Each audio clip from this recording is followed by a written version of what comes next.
Maglulunsad ng short essay writing contest ang opisina ni Bangsamoro Transition Authority Member of Parliament Dr. Hashemi Dilangalen kaugnay sa pagunita ng 18-day campaign to end violence against women. Ang Partners in Peace and Progress story sa report.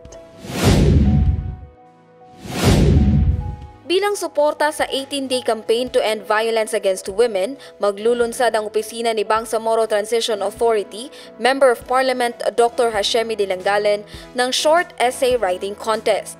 Sa mga darating na araw ay kanilang ilalathala ang mga mechanics kaugnay sa isasagawang pa-contest. Samantala, hinikayat rin ito ang publiko na suportahan ang kampanya na tuldukan ng VOWSI dahil tungkulin ang lahat na pangalagaan ng kaligtasan at dignidad ng mga kababaihan.